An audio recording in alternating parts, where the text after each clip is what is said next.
Have you ever wondered what makes a man truly addicted to a woman? Not just interested, not just attracted, but completely captivated?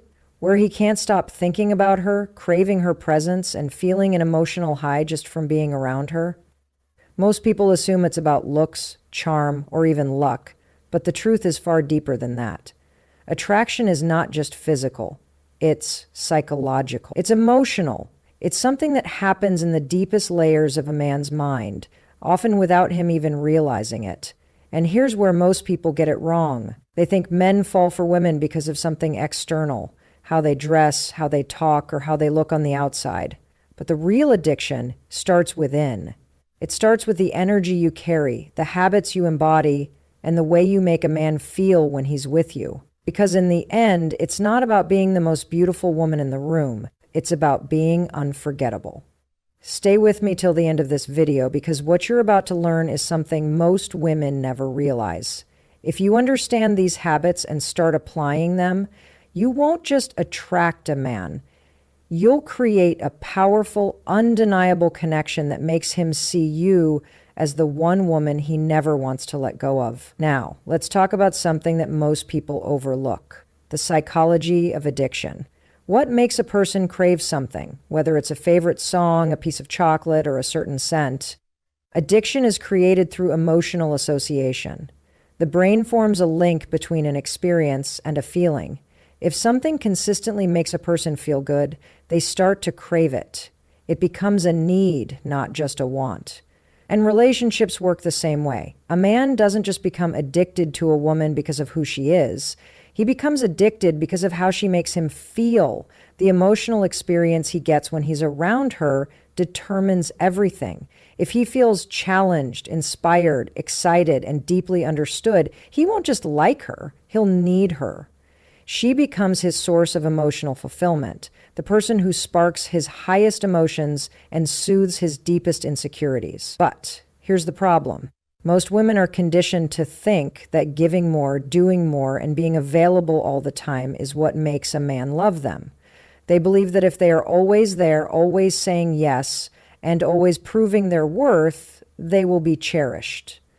But that's not how human psychology works. In reality, what makes someone valuable is not their availability, it's their uniqueness. It's the emotions they bring into someone's life. Think about the things you love the most, the songs that move you, the experiences that stay with you, the people who have left a lasting impact on your heart. It wasn't because they were always there or because they gave you everything you wanted. It was because they made you feel something special, something rare, something unforgettable. And that's the key to making a man addicted to you. It's not about what you give, it's about what you represent. A woman who understands this is never just another option. She is a force that he can't resist. She is the difference between ordinary and extraordinary. She is the woman who leaves an imprint on his mind, his heart, and his soul. So, what are these feminine habits that create this deep addiction? How do you become the woman that a man can't stop thinking about? The kind of woman who is not just loved, but deeply desired? Stay with me because in the next section, we're going to break it all down. These habits aren't about tricks or manipulation.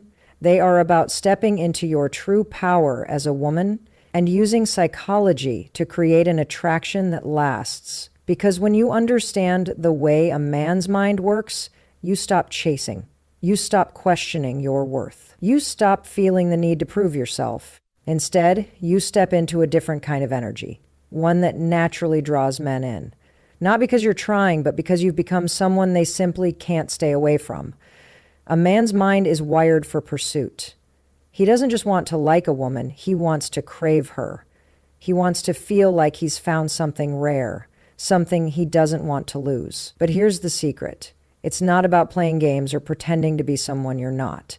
It's about understanding how to naturally awaken his deepest instincts. Men are drawn to what they can't fully figure out. They are addicted to mystery. When something is too available, too predictable, or too easy to attain, the mind stops valuing it. It becomes ordinary. But when something remains just out of reach, when there is an element of unpredictability, the mind stays engaged. It keeps searching, keeps wanting, keeps desiring. This is why a woman who carries an air of mystery has a certain power. She triggers a man's psychological need to pursue. But mystery isn't about being distant. It's not about ignoring texts or acting uninterested. That's manipulation, not attraction. Real mystery is about maintaining depth. It's about having layers. A woman who is truly magnetic never reveals everything at once. She shares enough to connect, but not enough to become predictable. She lets a man discover her over time, creating anticipation, excitement, and a desire to learn more. Think about the things that fascinate people: art, books, music, even nature. The most captivating things in life have a depth that is revealed little by little. They keep us engaged because there's always something new to uncover. A woman who embodies this kind of energy never becomes boring. She keeps a man's attention because there is always something more to experience with her. And this is where most women unknowingly make a mistake. They feel that to win a man's heart, they must give everything up front. They share too much too soon. They reveal every detail, every thought, every emotion. But what happens when everything is laid out all at once? There's no intrigue, no build-up, no anticipation. The mind moves on. A man doesn't fall in love with what is handed to him. He falls in love with what he feels he has to earn. He falls in love with a woman who makes him think, who makes him feel, who keeps him engaged in a dance of curiosity and connection. When he doesn't know everything about her, his mind stays active. He keeps wondering what she's thinking, what she's feeling, what she'll say or do next. And that keeps the attraction alive. But mystery isn't just about what you don't say. It's also about how you carry yourself. It's in the way you move, the way you look at him, the way you smile when you're lost in thought. It's in the moments when you pause before answering, and the way you don't always rush to fill the silence. Because silence itself is powerful. It makes a man listen more closely. It makes him pay attention. A woman who understands this is never desperate for attention because she knows she already has it. She doesn't need to chase because she lets attraction pull him in naturally. She doesn't over-explain because she knows that true connection isn't built on words alone. It's built on energy, on presence, on the unspoken chemistry that keeps a man coming back for more. And here's the truth. Men don't forget women who make them feel something profound. A woman who remains a little unpredictable, a little mysterious, creates an experience that lingers in a man's mind. She becomes the woman he can't quite figure out, the one who stands out from all the others. And that is what makes her unforgettable. This isn't about changing who you are. It's about understanding the natural power you already have. Because every woman has depth. Every woman has a story. Every woman has layers of emotion, passion, and intelligence that make her unique.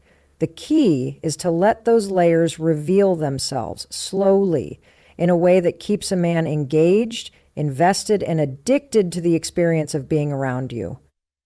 There's something captivating about a woman who knows her worth.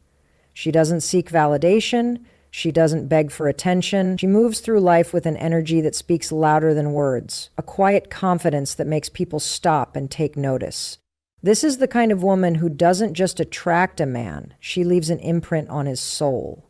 Men are naturally drawn to confidence.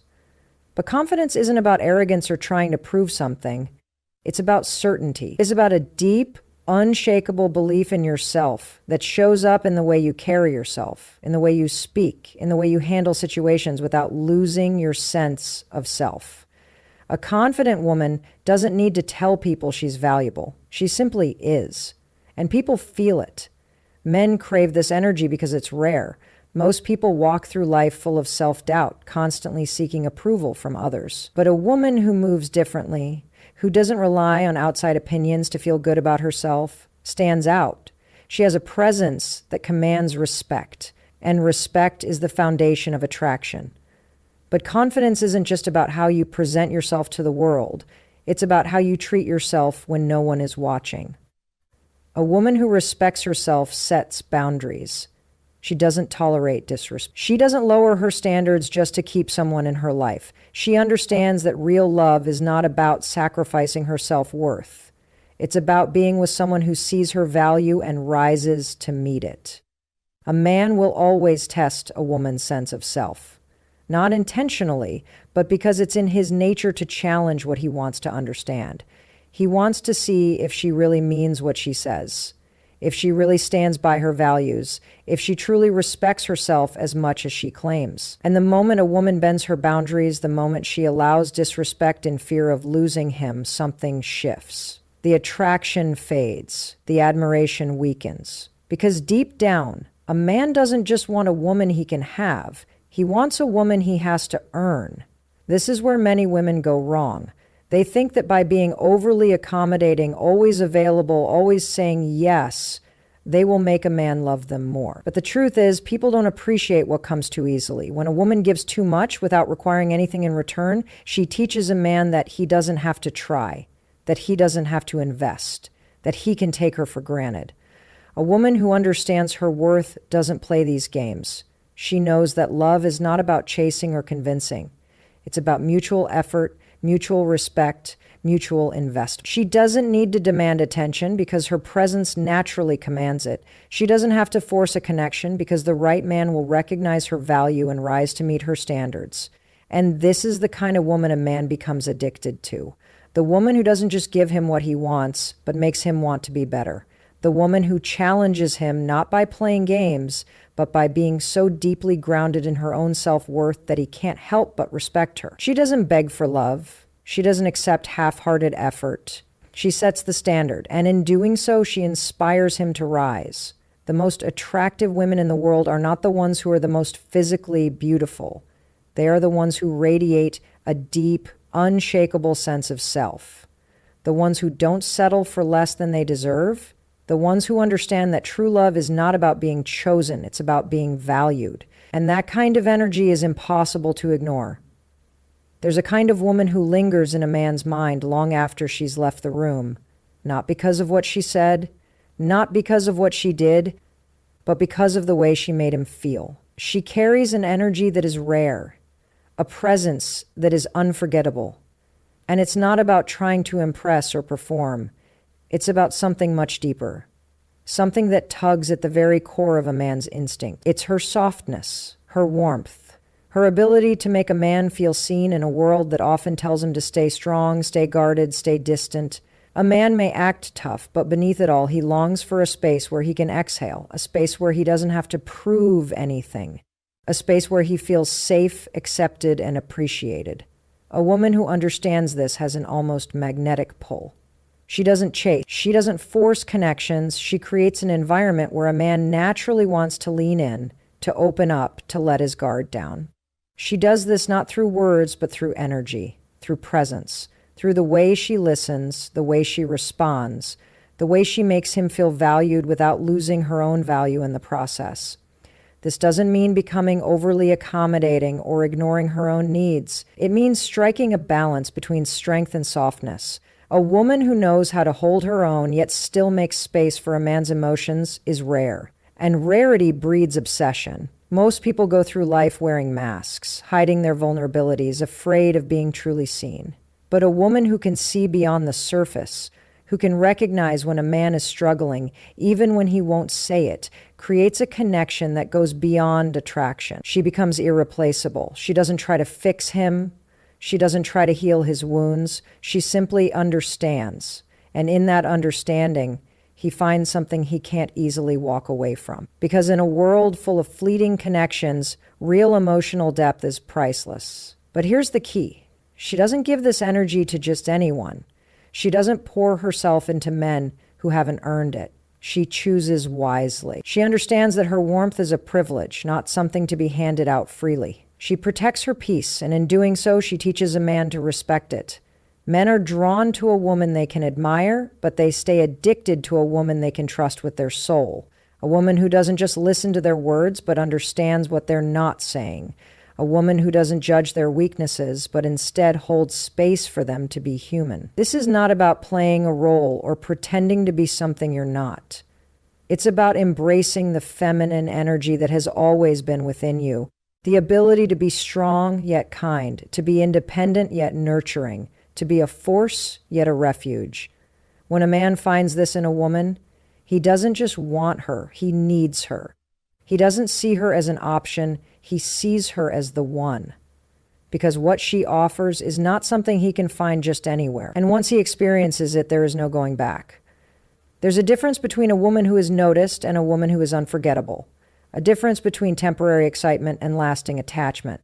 A man may be drawn to beauty, but he stays because of something much deeper. Something that reaches beyond attraction, something that touches him at the core of his being. It's the way a woman moves through life. The way she carries herself with quiet confidence, not seeking validation, but radiating a presence that commands respect. She knows her worth, not in an arrogant way, but in a way that makes it clear she doesn't settle for less than she deserves. This alone sets her apart. Most people chase love. They run after affection, trying to prove their value. But a woman who understands her power never does this. She does not beg for attention, she does not cling, she does not seek to control or convince. Instead, she positions herself as the prize. And a man who recognizes her value will rise to meet her standards. Men are wired to chase, to work for something meaningful. The moment something is handed to them too easily, its value decreases in their minds. This is why the woman who remains a challenge, who maintains her own life, her own goals, her own happiness, is the woman who keeps a man invested. Not because she plays games, but because she has mastered the art of being whole on her own. There is something intoxicating about a woman who is secure within herself. She does not rely on a man to complete her, because she is already complete. And paradoxically, this is what makes a man crave her even more. He sees that she is not with him out of need, but out of choice. And that makes her presence feel even more valuable. But there's another layer to this. A man does not just want a woman who stands strong in her independence. He wants a woman who knows when to lean into her softness. A woman who, despite her strength, can still make him feel like a man. This is not about weakness. It is about understanding the natural balance between masculine and feminine energy. When a woman allows a man to lead, not because she cannot, but because she chooses to, she awakens something powerful within him. She makes him feel respected. She makes him feel trusted. She makes him feel like he has a purpose in her life. And when a man feels this, he is driven to protect, to cherish, to stay. But here's where most people get it wrong. They think surrendering to feminine energy means giving up control, that letting a man lead means sacrificing power. This is the furthest thing from the truth. The real power is in understanding when to be firm and when to be soft, when to guide and when to allow, when to stand on your own and when to let someone in. A man becomes addicted to a woman who makes him feel both challenged and safe, who keeps him on his toes yet gives him a sense of stability, who remains mysterious yet deeply understanding. She does not demand love, she inspires it. She does not cling to him, she makes him want to hold on. Because she knows the most powerful thing she can do is not to chase, not to force, but to simply be. Be the kind of woman he cannot ignore. Be the kind of woman who leaves an imprint on his soul. Be the kind of woman who makes him afraid to lose her, not because she threatens to leave, but because he knows he will never find another like her. There's a force within every woman that can't be measured by words alone. It's not just in the way she looks, or even in what she says. It's in the way she makes a man feel. Because a man may forget what you told him. He may even forget what you did. But he will never forget how you made him feel. That feeling becomes his addiction. That feeling becomes the thing he cannot live without. A woman who truly understands this does not focus on seeking attention. She does not try to impress a man with grand gestures or constant reminders of her worth. She doesn't need to, because her presence alone speaks louder than anything she could say. It's in the small things. The way she listens when he speaks, not just waiting for her turn to talk, but truly absorbing his words. The way she looks at him as if she sees something in him that even he hasn't fully realized yet. A man craves this feeling, the feeling of being seen, of being valued for more than what he provides, but for who he truly is. Most people make the mistake of thinking men only want to feel powerful, but there's something deeper that few understand. Men want to feel safe, too. Not in the way a woman does, but in a way that reassures them they are not alone. That behind their strength, Behind their drive, there is someone who believes in them, even when the world does not. A woman who stands beside him, not as an accessory to his life, but as a source of quiet strength that fuels his ambition. This is what separates an ordinary woman from the one he can't walk away from. It's not about being perfect. It's not about saying all the right things. It's about making him feel something he's never felt before. A connection so deep that no distraction, no temptation, no challenge can break it. But this kind of connection isn't built overnight. It's cultivated in moments. Moments where she chooses to trust instead of doubt. Moments where she holds her own ground but also allows him to step up as a man. Moments where she remains a mystery, not because she's playing games, but because she understands that a man must always feel like there is more to discover. Because here's the truth. When something is predictable, it loses its value. When something is given without effort, it's taken for granted. A woman who keeps a man addicted does not hand herself over completely. She does not lay all her cards on the table at once, not because she's hiding anything, but because she understands the power of curiosity. She lets him in, but only in layers. She shares parts of herself, but not all at once. She gives just enough to make him feel special, but not so much that he feels he has won her over without effort. This is not manipulation. This is wisdom. Because men value what they have to work for. They cherish what they feel they've earned. And when a man truly earns a woman's love, when he feels that he has won something rare, something precious, he will do everything to keep it. He will move mountains to protect it. Because deep down, every man knows the difference between something that is replaceable and something that is once in a lifetime. The woman he becomes addicted to is the woman who never stops being a challenge, but also never stops being his peace. She keeps him wanting more, while making him feel like he's finally found home. That balance, that energy, it's what makes her unforgettable. It's what makes him stay. A man's addiction to a woman isn't built on the surface. It's built in the unseen moments, the subtle shifts, the way she carries herself when no one is watching. She doesn't chase, she attracts. She doesn't demand, she commands. And the difference between the two is what makes her unforgettable. The kind of woman who becomes an addiction to a man is not loud. She is not the one trying to prove her worth with words or begging for attention. She is a woman who understands her value so deeply that her energy alone pulls him in. It's the way she walks into a room, not seeking approval, but knowing she already belongs. The way she speaks, not trying to impress, but expressing herself with certainty. A woman like this does not need validation, and that's exactly why she gets it. Men are drawn to certainty. A woman who doubts herself, who questions her worth, will always find herself trying to prove something. But a woman who is secure in who she is makes no apologies. She doesn't need to be the loudest person in the room. She doesn't need to convince anyone of her value. She just is. And this is where most women go wrong. They think attraction is built in the moments where they try harder, when they text more, when they give more, when they bend themselves to fit his world. But real attraction is built in the space between, the space where she is absent, the space where she is missed. Because here's the truth. If a man never has the chance to miss you, he will never truly crave you. If he always knows where you are, if he always has access to you, if he never has to wonder, then he will never feel the pull. The addiction is in the longing. The desire is in the unknown. A woman who understands this does not make herself overly available. She does not fill every silence with words. She does not rush to reply to every message, not because she is playing games, but because she is living a life so full that she does not have time to wait by the phone. And that is what makes her powerful. A woman who is addicted to her own life, her own growth, her own happiness. This is the woman a man cannot resist. Because she is not waiting for him to give her meaning. She has already created meaning within herself. This kind of woman is the one who lingers in a man's mind, the one he thinks about when he is alone, the one he compares every other woman to, because she is rare. And rarity is what makes something valuable. Men don't become addicted to what is easy. They don't cherish what is handed to them without effort. They become obsessed with what they feel they can lose, with what challenges them, with what keeps them on their toes. And that is the key.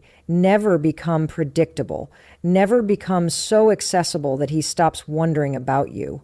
Keep an air of mystery, not because you are hiding something, but because there will always be more to discover about. A woman who keeps evolving, who keeps growing, who keeps becoming more. This is the woman who stays in a man's mind long after she's left the room. Because deep down, men don't just want comfort, they want inspiration. They want a woman who pushes them to be better, without even trying. A woman who makes them want to rise higher, not because she demands it, but because her very presence makes them feel like they can. This is the power of a truly feminine woman. She is not just a lover, she is an experience, an energy, a force that cannot be replaced.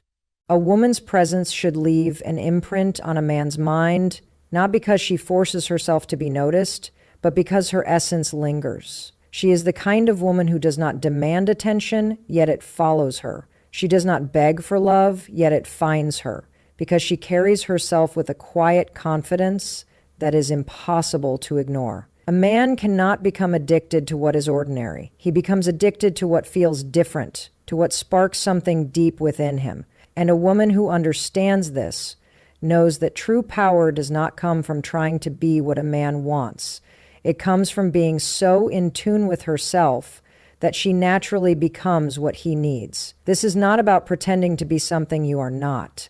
It is about embracing the version of yourself that is already powerful, already magnetic, already irresistible. Because addiction is not built on superficial attraction, it is built on emotion. And nothing moves a man more than a woman who makes him feel something he cannot explain. She does this with her presence, with her silence, with her ability to be completely in the moment. When she looks at him, she is not seeking approval, she is offering an experience. When she listens, she is not waiting to speak, she is fully engaged. And when she speaks, she is not trying to impress. She is expressing something real. This kind of depth is rare. Most people live on the surface, afraid to dive deeper, afraid to reveal too much, afraid to truly be seen. But a woman who is comfortable in her depth, who is not afraid to be vulnerable yet still mysterious, is a woman a man cannot forget. Men do not just crave beauty, they crave a connection that makes them feel alive. A woman who is playful yet composed. A woman who knows when to tease and when to pull away. A woman who can make a man laugh but also challenge him to think. This is why confidence matters. Not the loud, boastful kind, but the quiet kind. The kind of confidence that does not need to prove anything, that does not seek validation, that simply exists. A woman who carries herself with this level of certainty will always stand out. She does not chase, she does not beg, she does not ask for what she already knows she deserves. She is willing to walk away from anything that does not honor her, and that is what makes her irreplaceable. Because addiction is not created through neediness, it is created through value. A man does not become addicted to a woman who clings to him. He becomes addicted to the woman who gives him the freedom to chase her. The woman who keeps him wondering. The woman who keeps him wanting more. And the moment a woman understands this, she steps into her power. She realizes she does not have to overextend herself to be loved. She does not have to prove her worth to be chosen. She only has to be so undeniably herself that she becomes unforgettable. This is what makes a man crave a woman beyond just attraction. This is what makes him think about her long after she's gone. Because true addiction is not built on the surface. It is built in the soul. A woman who understands her power does not seek to control a man. She does not beg for his attention, nor does she compete for his love. She simply exists in a way that makes him feel drawn to her, unable to pull away. Her presence is not loud, yet it is undeniable. She carries herself with grace, yet there is an underlying strength in her silence. A woman like this does not chase, she attracts. What makes a man addicted is not desperation. It is not someone who is constantly available, constantly seeking validation, constantly bending over backward to prove her worth. No. A man becomes addicted to a woman who holds herself with dignity, who knows that her presence is a gift, not a burden. He becomes addicted to the way she moves, the way she speaks, the way she makes him feel. Men crave what they cannot easily have. It is human nature. Anything that is too available, too predictable, too easy loses its value. This is why a woman who values herself naturally becomes irresistible. She does not have to pretend to be something she is not. She simply knows that her time, her energy, and her love are not things to be given away carelessly. She is the kind of woman who keeps a man intrigued not by playing games, but by being a challenge in the most effortless way. She has standards. She has expectations. She does not settle for less than she deserves. And that is what makes a man want to rise to the occasion. It is not about withholding love. It is about giving it in a way that makes a man appreciate it, crave it, and work for it. A man values what he earns. He respects what he has to put effort into. And when a woman understands this, she allows space for a man to step up, to prove himself, to show that he is worthy of her. But this is not just about making a man obsessed. This is about a woman owning her worth, standing in her power, and refusing to shrink herself for anyone. This is about becoming a woman who knows that the right man will see her value without her having to convince him. A woman like this moves differently. She does not get caught up in meaningless drama. She does not waste time on men who do not recognize her value. She does not lower her standards to fit someone else's expectations. Instead, she becomes so sure of herself, so confident in who she is, that a man cannot help but feel drawn to her. Men may be drawn to beauty, but they stay for energy. A woman who radiates self-respect, who carries herself with a quiet confidence, who is both kind and strong, is the kind of woman a man does not forget.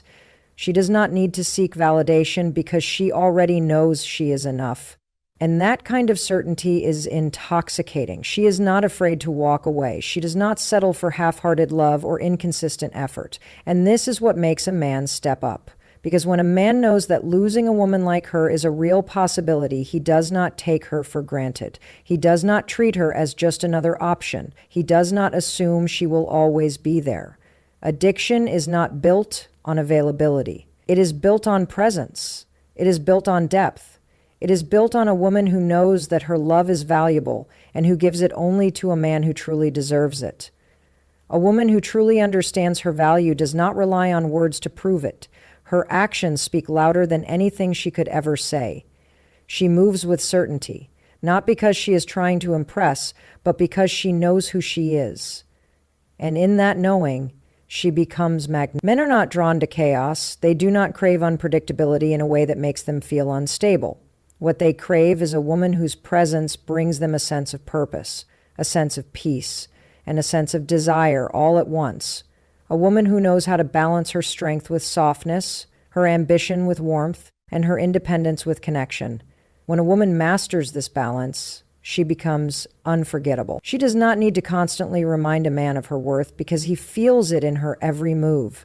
The way she walks into a room with quiet confidence. The way she listens without feeling the need to interrupt. The way she respects herself enough to say no when something does not align with her values. She does not waste time trying to change a man. She does not beg for attention. She does not lower her standards in the hope that he will finally see her worth. No, she understands that a man must recognize her value on his own. And if he does not, then he is simply not the one who deserves her. Men become addicted to the presence of a woman who makes them feel like they are stepping into a higher version of themselves, not through force, not through control, but through inspiration, through the way she carries herself, through the way she holds herself to a higher standard. She does not over-explain her boundaries, she simply lives by them. If a man cannot respect them, she does not argue, she does not fight for someone to treat her right. She simply walks away, knowing that the right man will always rise to meet her expectations. This kind of woman creates an emotional imprint on a man's mind. She is not someone he can easily forget because she was not like the rest. She was not needy. She was not constantly seeking approval. She was not afraid to be alone. And that is what makes her stand out. A man may be drawn to physical beauty at first, but what keeps him hooked is a woman's energy, her presence, and the way she makes him feel about himself. A woman who understands this never tries to be everything for a man. Instead, she focuses on becoming the best version of herself, knowing that the right man will be drawn to her naturally. She is the kind of woman who can sit in silence and still hold a man's attention. She does not need to prove anything because her essence speaks for itself. She is comfortable in her own skin, comfortable in her own thoughts. And that kind of comfort is rare. It is something a man will always crave once he has felt it. But here is the truth. This kind of energy cannot be faked.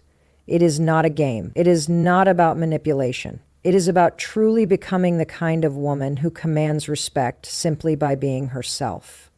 And that kind of woman will always have a man coming back, again and again, because she is a breath of fresh air in a world full of people trying too hard. A man may not always understand why he cannot let go of her. He may not be able to put it into words, but he will feel it. Deep down, he will know that she is different, that she is the kind of woman who does not come around often, and that is what will make him stay. A woman who truly understands herself never seeks validation from the outside world. She is not waiting for a man to tell her she is beautiful, worthy, or enough. She already knows. This kind of self-assurance is rare, and because it is rare, it is powerful. It draws people in without effort. A man notices the difference between a woman who needs him to complete her and a woman who is already whole. The first will drain him, constantly seeking reassurance, constantly doubting herself, constantly requiring him to prove his love. The second will inspire him because she does not ask for love, she embodies it. She walks through life as if she belongs because she does. She does not chase attention. She does not try to be the loudest in the room. Her power lies in her quiet confidence, in the way she carries herself without the need for external approval. This kind of energy is impossible to ignore. It is the kind that lingers in a man's mind long after she has left the room. She values her time. She values her energy. She does not allow just anyone access to her mind, her heart, or her body. A man recognizes this, and it makes him respect her even more, because men respect what they must earn. What comes easily is often taken for granted, but what is rare is treasured. A woman like this does not tolerate half love, half effort, or half commitment. If a man is unsure about her, she does not try to convince him. She does not beg for his time, his attention, or his loyalty. She steps back, knowing that a man who truly values her will never put her in a position where she has to wonder where she stands. And this is where most women get it wrong. They believe they must prove their worth, they must fight for a man's love, they must constantly remind him why he should stay. But a man stays where he feels challenged, not controlled, where he feels desired, not pressured, where he feels like he is choosing to be there, not being forced. A woman who understands this never worries about losing a man. She knows that the right one will always recognize her value without her having to convince him. And if he does not, then she knows it is not a loss, it is a blessing. A high-value woman never makes herself too available. She does not drop everything for a man who has not yet proven himself. She has standards, she has boundaries. She understands that her time is valuable, and she does not waste it on anyone who does not appreciate it. She does not allow inconsistency.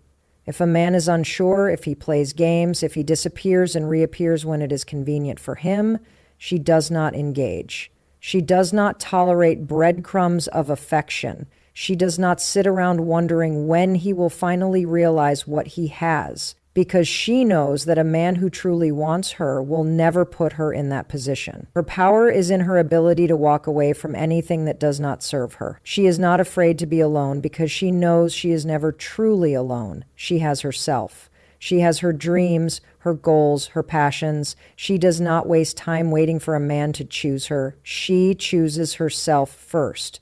And this is why men become obsessed with her. Not because she is trying to make them chase her, not because she is playing hard to get, but because she is genuinely living a life that excites her. She is growing, evolving, becoming more of who she was meant to be. And a man knows that being with a woman like this means he must rise to meet her or he will lose her. This is the kind of woman a man never forgets, the kind that leaves an imprint on his soul, because she was different, because she was real, because she was whole before he ever came along. A woman who understands her worth never settles for half-hearted love. She does not waste her energy trying to convince someone to see her value. She does not plead for attention, nor does she beg for consistency. She simply observes. If a man's actions align with his words, she stays. If they don't, she walks away, not out of spite, but out of self-respect. She does not chase because she knows that anything worth having flows naturally. Forced love is not love. It is control, it is insecurity, it is a game where both people end up losing. A woman who is secure in herself does not need to play these games. She does not try to manipulate. She does not create unnecessary drama to provoke a reaction. She moves with clarity, knowing that real love should never feel like a battle for validation. Her strength lies in her ability to remain unmoved by temporary emotions. She does not overreact to mixed signals or inconsistent behavior. She does not let someone else's confusion dictate her peace. Instead, she steps back and allows a man to reveal who he truly is, because she knows that a man's actions will always speak louder than his promises. When a woman carries herself with this kind of self-assurance, she becomes unforgettable, not because she is playing hard to get, but because her energy is rare. She does not need constant reassurance. She does not seek approval from anyone. And that kind of independence is something most men are not used to. A man may be drawn to a woman's beauty, but it is her mindset that keeps him intrigued. It is her depth, her wisdom, her ability to stand strong in her beliefs. A woman like this does not lose herself in a relationship. She continues to grow, to evolve, to build a life that fulfills her with or without a man. This is what makes her different. This is what makes a man admire her, respect her, and want to be part of her world. Not because she is trying to impress him, but because she is genuinely living in alignment with her truth. She does not entertain men who are unsure about her. She does not settle for bare minimum effort. If a man values her, she expects to see it in his actions. She does not wait around for potential, for excuses, for empty words. She chooses reality over illusion. She understands that love is not about grand gestures or temporary passion. It is about consistency, respect, and deep emotional connection. If a man cannot provide these things, she does not try to fix him. She does not believe it is her responsibility to teach a man how to love her. A man either steps up or he steps aside. And because she has this mindset, she naturally attracts men who are serious, men who are intentional, men who are not afraid of commitment. She does not waste her time with those who are still figuring out what they want. She knows what she deserves, and she is not afraid to wait for it. A woman like this is magnetic, not because she is trying to be, but because she is real. She does not pretend to be someone she is not just to please a man. She does not hide parts of herself to fit into a mold. She is honest about who she is. And that kind of authenticity is rare. A man knows that if he loses her, he will not find another like her. He may try to replace her, but deep down he will know that what they had was different. Because she did not just offer him love, she offered him peace, growth, and something real. That is why a woman who knows her worth never fears losing a man. Because she knows that if he is the right one, he will never put her in a position where she has to question his intentions. And if he is not, then losing him was never a loss. It was a lesson. A woman who truly values herself does not measure her worth based on how much attention she receives. She does not need constant validation to feel beautiful, strong, or worthy. Her confidence comes from within, from the way she carries herself, from the way she nurtures her mind, body, and soul. She does not wait for someone to tell her she is enough. She already knows she is. She understands that a man's love should complement her, not complete her. She does not look for someone to fill an emotional void because she has already done the inner work to heal, to grow, and to stand strong on her own. Love for her is not about possession. It is about partnership. It is about two whole individuals choosing each other, not out of loneliness, but out of deep respect and admiration. That is why she does not tolerate inconsistency. If a man is unsure about her, she does not beg for clarity. If he disappears and reappears whenever it is convenient for him, she does not entertain his excuses. She values peace over chaos. She values honesty over sweet lies. And most of all, she values herself enough to walk away from anything that disturbs her inner calm. A woman like this knows that love should not feel like a guessing game. It should not feel like she is constantly chasing after someone's affection.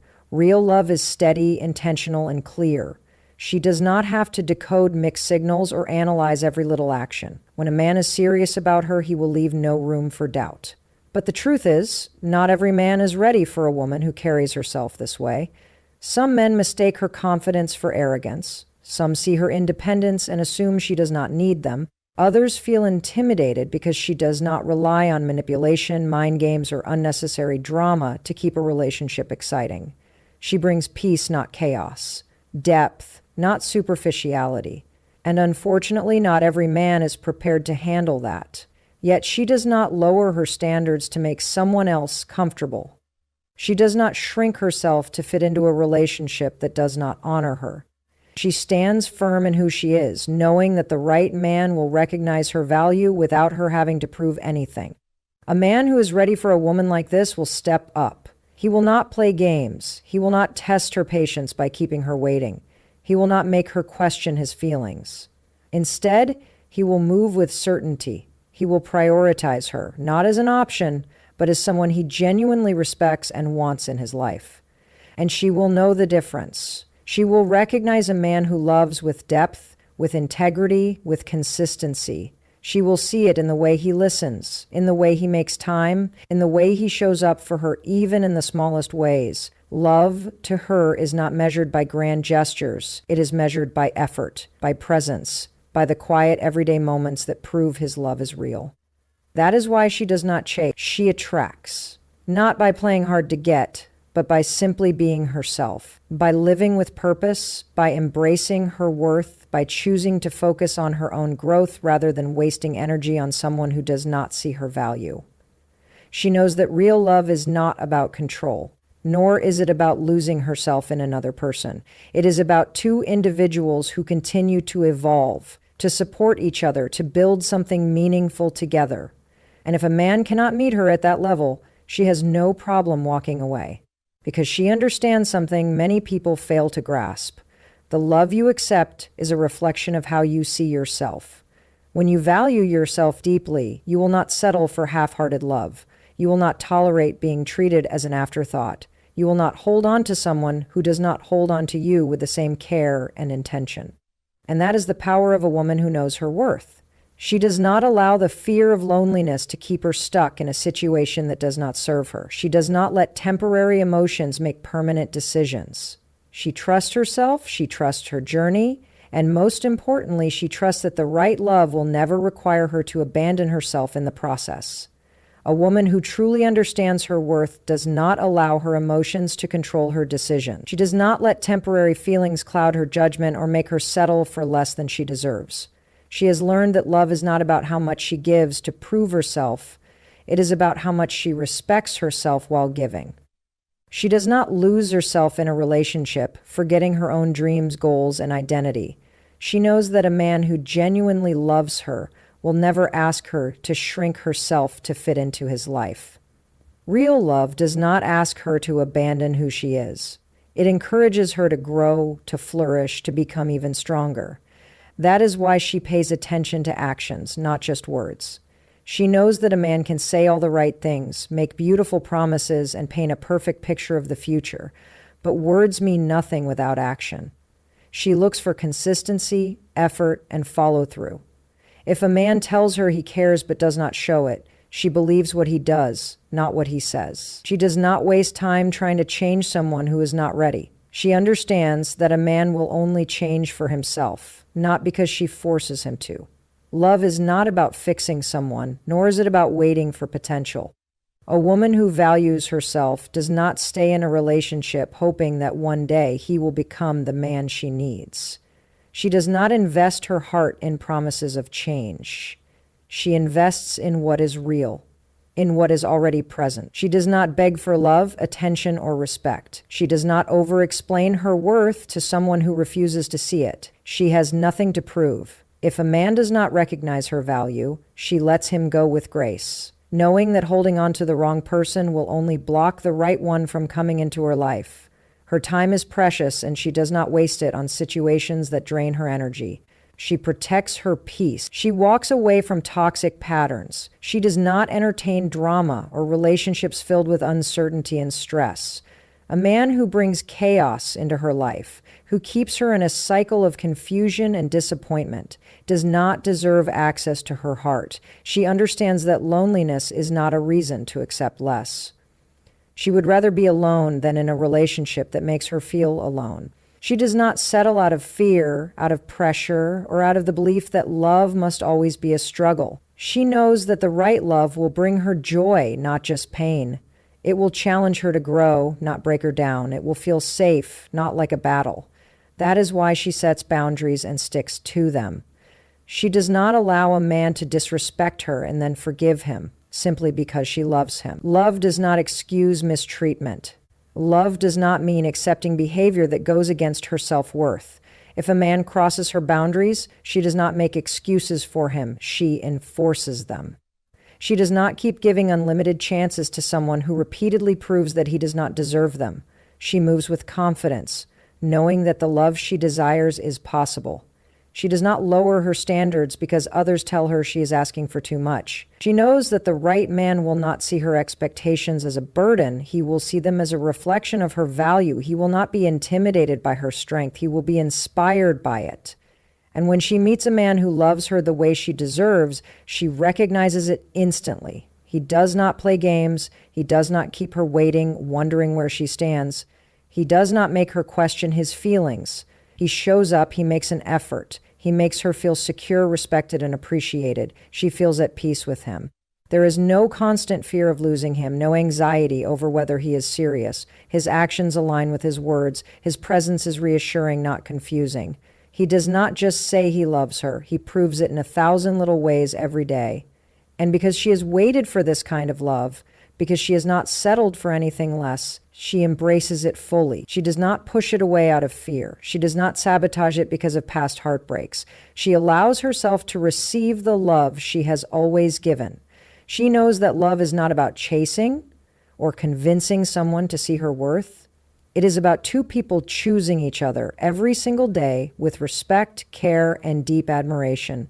And that is why she moves differently. That is why she does not settle.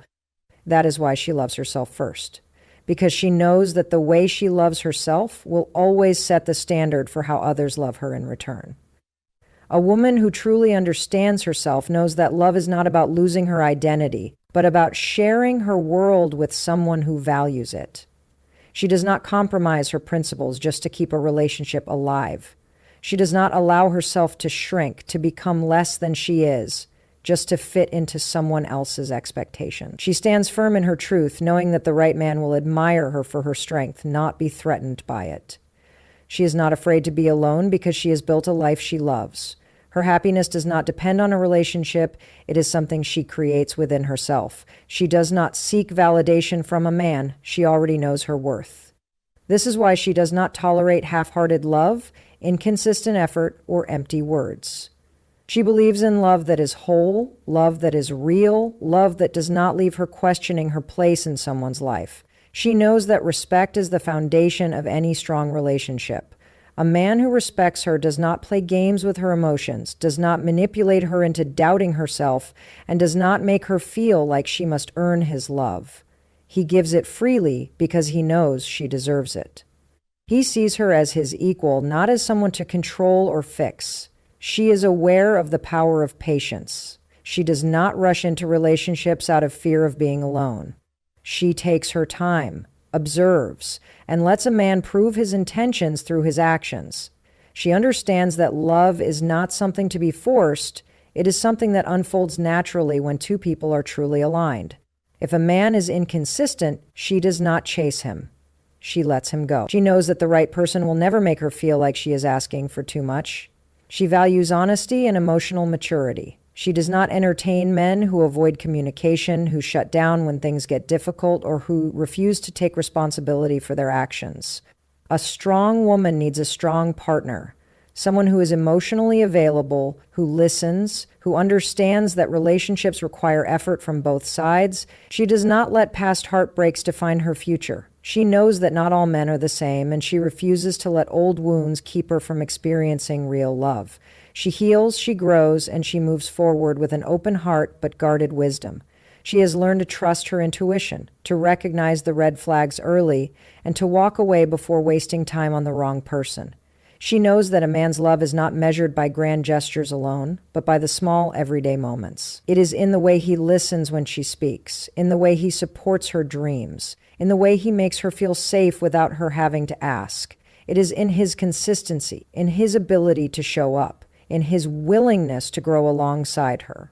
A woman who loves herself does not settle for convenience. She does not stay in a relationship just because it is familiar or easy.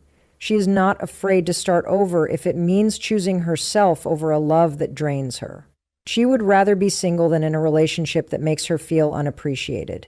She believes in love that adds to her life, not one that takes away from it. A love that lifts her up, not one that makes her question her worth. She does not waste time convincing a man to love her correctly. Either he does or he does not. She moves differently because she understands that love should not feel like a battlefield. It should not be filled with confusion, doubts, or constant emotional roller coasters. It should feel secure, peaceful, and balanced. The right man will not make her feel like she has to fight for his attention. He will make her feel chosen every single day. And when she finds this kind of love, she embraces it without fear. She does not let past disappointments make her push it away. She knows that love is not about control, but about mutual respect and effort. She carries herself with the kind of confidence that comes from knowing her value. She does not let anyone make her feel small, unworthy, or difficult to love. She does not change herself to fit into someone's life. She waits for a man who sees her as a blessing, not a burden. And when she finally meets the man who loves her in the way she deserves, it is not because she begged for his love or proved herself worthy. It is because she stood firm in her worth, she refused to settle, and she chose herself first. That is why she wins. That is why she moves differently. And that is why the right man recognizes her as irreplaceable. Have you ever seen a woman walk into a room and instantly all eyes are on her? It's not just about her looks. It's not about the way she's dressed. It's something deeper, something unspoken, yet magnetic. And let me tell you this, you don't have to be the most beautiful woman in the world to make a man completely obsessed with you. You just need to understand how his mind works. Men are wired in ways they don't even realize themselves. There are hidden psychological triggers that, when activated, make you completely unforgettable in his eyes. This is what separates the women men like from the women they can't stop thinking about now. I know what you might be thinking. Is this some kind of manipulation? No, this is about understanding attraction on a deeper level. It's about creating a connection so intense that he doesn't just want you, he needs you today. I'm going to reveal 3 psychological hidden tricks that will make him crave your presence, think about you constantly, and feel an undeniable urge to chase you. These are the kinds of secrets most women never learn, but once you do, everything changes. Imagine being the woman who lingers in his mind when he's alone at night, the one who compulsively checks his phone for the one he dreams about, the one who makes him feel like no one else can. Are you ready to unlock the power of psychological attraction? Because once you learn these secrets, you'll never have to chase a man again. He'll be the one chasing you. Let's dive into the first one. And trust me, this one alone will shift everything in your favor. 1. The power of unpredictability. Have you ever noticed that the things we can't quite figure out are the ones that keep us hooked the longest? Think about it. When was the last time you felt truly obsessed with something? Maybe it was a book with a plot twist you didn't see coming. Maybe it was a show that left you hanging at the end of every episode, making you desperate for more. Or maybe it was a person whose thoughts and actions were never entirely predictable, someone who kept you intrigued and wanting to know them even deeper. That is exactly how men's minds work. When it comes to attraction, predictability kills desire. The moment he feels like he has figured you out, the mystery vanishes, and with it his excitement for you. If he knows exactly when you'll text, how you'll respond, what you'll say, and how available you'll be, his brain stops craving you. It stops searching for you. The chase dies, and when the chase dies, so does his obsession. Men by nature are hunters. They thrive on challenge. When something feels too easy or too predictable, their brain registers it as unexciting. That's why the most desirable women, the ones men can't get enough of, have mastered the art of unpredictability. They are never fully attainable. They never let a man feel like he has completely won them. There's always a part of them that keeps him wondering, always an element of surprise that keeps his brain engaged. Because here's the truth. When a man is uncertain about where he stands with you, his brain does something fascinating. It starts to obsess. He starts thinking about you, constantly analyzing every interaction, wondering what you're thinking, what you're feeling, and what he needs to do to keep your attention, and that is where the addiction begins. The trick to making a man obsessed with you isn't about playing games, it's about keeping the dynamic fresh, exciting, and emotionally engaging. It's about making him feel like he's on an exhilarating emotional roller coaster, rather than a predictable, steady road. So how do you do this? First, stop being so available. I know this goes against what many women believe. Society tells us that if we really like a guy, we should show him, we should be there for him. We should make sure he knows how much we care. But the problem with this mindset is that it removes the element of scarcity. When something is always there, it's taken for granted. Think about your favorite dessert. If you could have it anytime, anywhere, whenever you wanted, would it still feel as exciting? No. But if it was only available once in a while, suddenly it becomes something you crave. That's how attraction works. If he knows you'll always respond immediately, always be available, always say yes to plans, he won't feel the urge to chase you.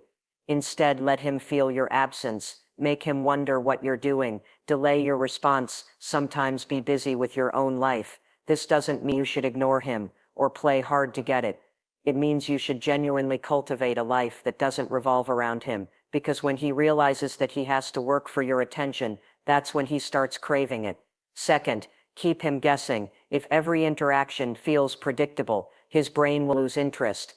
Men become obsessed when they don't quite know what's coming next. So switch things up one day. Be warm and affectionate. The next, be a little distant. Some days respond quickly to his messages. Other days, take your time, share a deep conversation, one night, and the next time keep things light and playful. The key is to create emotional variety. When he never knows exactly what to expect, his mind stays engaged. He starts thinking about you more. He starts craving your next move. That's why relationships that are too stable, too routine, too predictable, often lose their spark. There's no emotional fluctuation, no excitement. But when a woman knows how to add a touch of unpredictability, when she knows how to balance warmth with mystery, she becomes unforgettable. Third, don't be afraid to pull away. This is where most women panic. They fear that if they step back, he'll lose interest. But in reality, the opposite happens. When a man feels like he might lose you, his attraction for you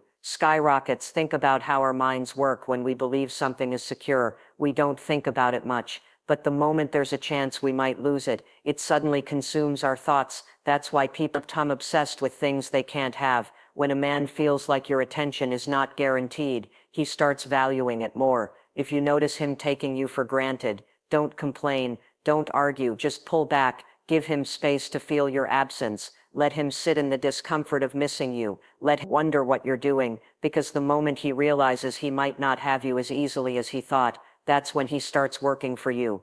Men don't fall in love with women who are always available, predictable, and easy to figure out. They fall in love with women who challenge them emotionally, keep them engaged, who make them feel like they have to earn their place in their lives. The moment he thinks he fully has you, the moment he feels like he no longer has to try, that's when his mind starts drifting. That's why relationships that start off passionate and intense can quickly fade into boredom. If a woman forgets this key rule, attraction is maintained through emotional tension, and tension is created when a man feels a mix of excitement, uncertainty, and longing. So if you want a man to be obsessed with you, if you want him to think about you constantly, if you want him to crave you on a level he doesn't even understand, introduce unpredictability. Don't be too available, keep him guessing, and don't be afraid to pull away when needed. Let him feel your presence and your absence. Let him work for your attention. Let him wonder about you, because the moment you become his puzzle, the moment you become the one thing he can't quite figure out,